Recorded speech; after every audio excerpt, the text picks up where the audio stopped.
उत्पन्न वाढीसाठी एसटी महामंडळाचा धक्कादायक घोटाळा, ज्येष्ठ नागरिकांसाठी सुरू असलेल्या योजनेचा गैरवापर सुरू असल्याचं उघड, प्रवास न केलेल्या ज्येष्ठ नागरिकांच्या तिकिटांसाठी कंडक्टर्सवर दबाव.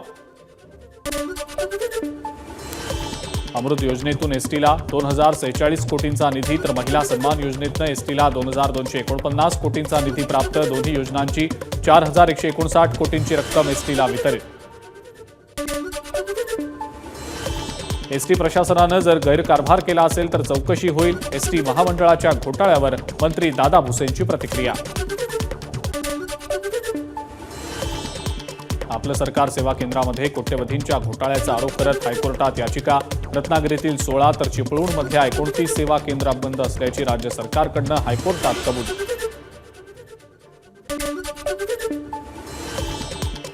भाजप आणि संघाच्या सर्व्हेवर ठरणार भाजपच्या आमदारांचं भवितव्य. उमेदवार ठरवण्यासाठी भाजप आणि संघ आणखी 2 सर्व्हे करणार. सर्व्हेनंतर उमेदवारी संदर्भातला निर्णय होणार. राज्याच्या पोलीस महासंचालिका महाराष्ट्राची लाडकी बहीण होऊ शकतात. उद्धव ठाकरेंचा शिंदेंना टोला. मुख्यमंत्र्यांसाठी बहिणींची केवळ मतच महत्वाची, माझ्यासाठी मात्र नातं महत्वाचं, उद्धव ठाकरेंचा हल्लाबोल. उद्याचा बंद हा राजकीय कारणासाठी नाही तर विकृती विरुद्ध संस्कृती यासाठी. दुपारी 2 पर्यंत बंदमध्ये सहभागी व्हा, उद्धव ठाकरेंचं नागरिकांना आवाहन. महाविकास आघाडीच्या बंद विरोधामध्ये हायकोर्टात याचिका. विधानसभा निवडणुकांसाठी बंद पुकारल्याचा आरोप करत गुणरत्न सदावर्तेंनी दाखल केली याचिका. राज्यातल्या 82 पोलीस निरीक्षकांना बढती. विविध प्रकरणांमध्ये चांगली कामगिरी करणाऱ्या अधिकाऱ्यांना बढती. राज्यामध्ये 2 महिन्यात पोलिसांची 70% भरती प्रक्रिया पूर्ण. 11,956 पदांसाठी निवडण्यात आलेल्या उमेदवारांना नियुक्तीपत्र देण्यासही सुरुवात.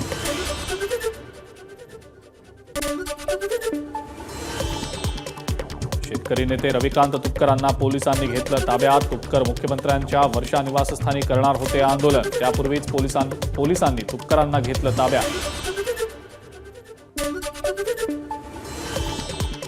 रविकांत तुपकरांना पोलिसांनी ताब्यात घेतल्यानंतर सुद्धा शेतकऱ्यांकडनं आत्महत्येचं प्रात्यक्षिक आंदोलन. शेतकऱ्यांनी गिरगाव चौपाटीवर केलं आंदोलन. आंदोलकांना पोलिसांनी घेतलं ताब्यात.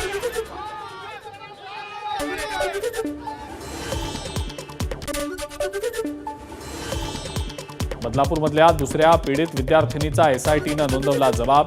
शाळेवरही पॉक्सो कायद्याअंतर्गत एसआयटीनं गुन्हा नोंदवला. बदलापूरच्या शाळेमध्ये घडलेल्या प्रकरणानंतर आता प्राथमिक वर्गातल्या सर्व महिला शिक्षकांची पोलिसांमार्फत चौकशी. अल्पवयीन मुलीवर झालेल्या अत्याचाराच्या घटनेनंतर पोलीस अधिकाऱ्यांनी शिक्षकांची केली चौकशी. बदलापूरमधल्या शाळेतील तोडफोडीनंतर सीसीटीव्ही बसवण्याचं काम सुरू. शाळेत तोडफोड झाली तेव्हा शाळेत सीसीटीव्ही नसल्याचं समोर.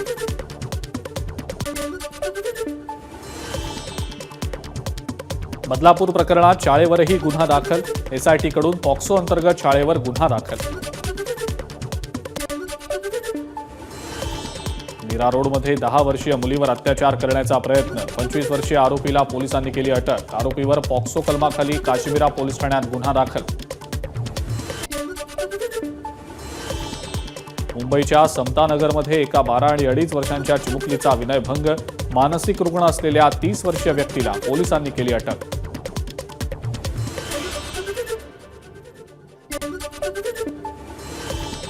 विरार पूर्वेकडील गुरुदत्तनगर परिसरात वाढदिवसाच्या निमित्तानं मध्यरात्री फटाके फोडत तरुणांचा गोंधळ. नागरिकांकडून परिसरात गस्त वाढवण्याची मागणी. नवी मुंबईमध्ये सोसायटीत वॉचमनच्या सतर्कतेमुळे चोरट्यांचा दरोड्याचा प्रयत्न फसला. सीवूडमधल्या शिवदर्शन सोसायटी आणि गजानन सोसायटीतली घटना. मुंबईमध्ये ऑगस्टमधल्या तापमानाचा ऐतिहासिक उच्चांक. काल 33.7 अंश तापमानाची नोंद. मुंबईकर उकाड्यानं हैराण. मुंबईमध्ये उद्यापासून पुन्हा मुसळधार पावसाची शक्यता. पुढचे 3 दिवस पावसाचा जोर कायम राहणार, हवामान विभागाचा अंदाज. म्हाडातील घराच्या लॉटरीसाठी अर्ज करताना 2018 नंतरचं डॉमिसाईल अपलोड करणं आवश्यक. म्हाडाच्या मुख्य माहिती आणि संचार तंत्रज्ञान अधिकारी सविता बोडकेंची माहिती. नाशिकमध्ये मराठा आंदोलकांचा काँग्रेस नेत्यांना घेराव. मराठा आरक्षणावर भूमिका स्पष्ट करण्याची मागणी.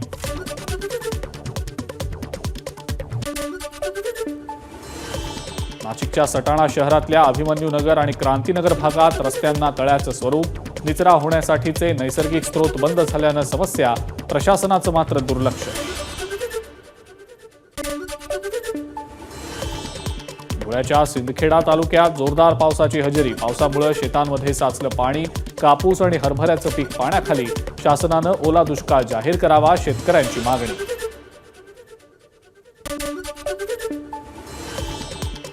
चारित्र्याच्या संशयावरनं पतीकडून पत्नीची हत्या. अहमदनगरच्या शेवगावमधल्या ब्राह्मण गल्लीतली घटना. आरोपी पती सचिन काथवटेला शेवगाव पोलिसांनी घेतलं ताब्यात. नंदुरबारच्या तळोदा तालुक्यातल्या काजीपूर शिवारातला दुसरा बिबट्या जेरबंद. परिसरात बिबट्याच्या हल्ल्यामध्ये एका आठवड्यात 3 मृत्यूची नोंद.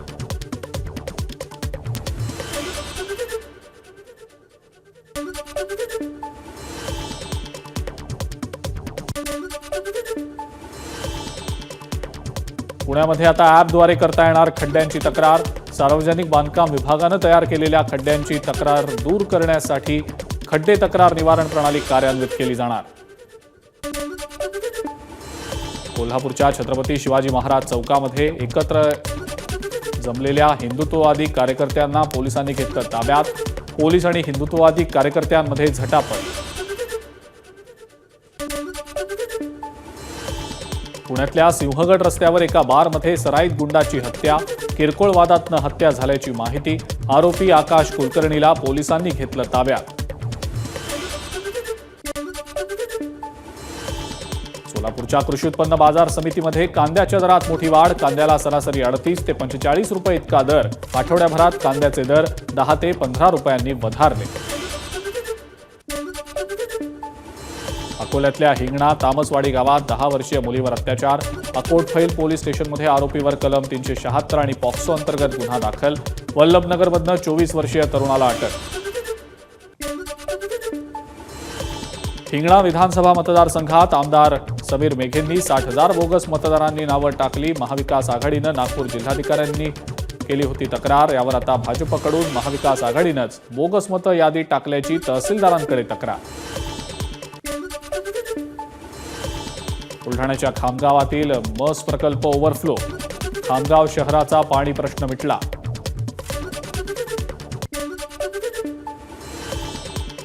भंडाऱ्यातल्या गोसेखुर्द धरणाच्या पाणलोट क्षेत्रामध्ये जोरदार पाऊस. धरणाचे 25 दरवाजे अर्ध्या मीटरनं उघडले.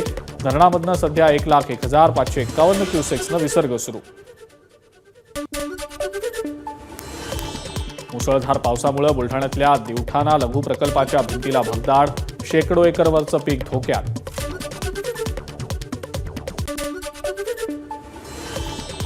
अमरावतीच्या दर्यापूरमध्ये पावसामुळे अनेकांची शेती पाण्याखाली. कापूस, सोयाबीन, तूर पिकांचं नुकसान.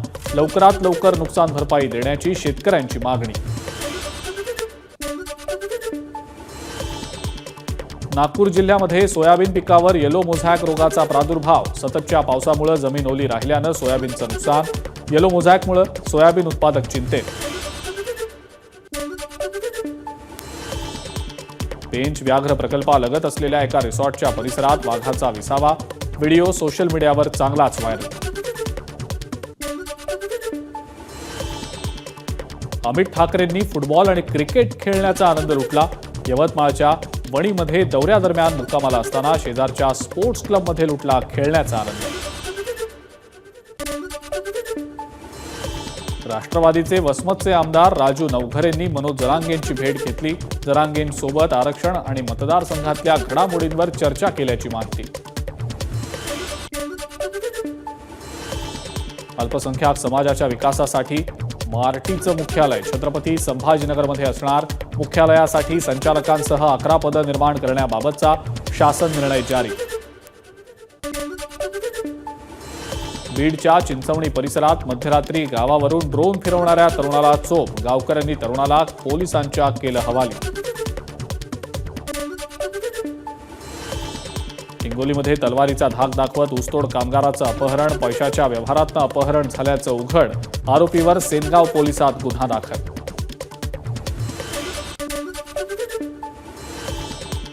ब्राह्मण समाजाच्या दीपक रणनवरेंचं उपोषण मागे. ब्राह्मण समाजाच्या आर्थिक विकास महामंडळासाठी गेल्या 8 दिवसांपासून सुरू होतं उपोषण.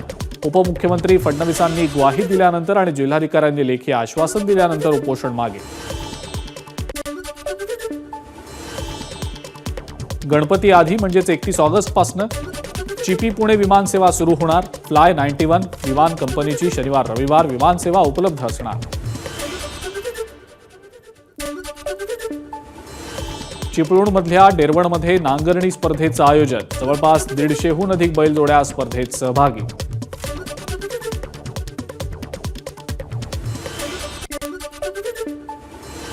आठवड्याभराच्या विश्रांतीनंतर रायगडमध्ये हलक्या पावसाच्या सरी. महाड, माणगाव, म्हसळा, पोलादपूर आणि रोहा तालुक्यात सकाळपासून पाऊस.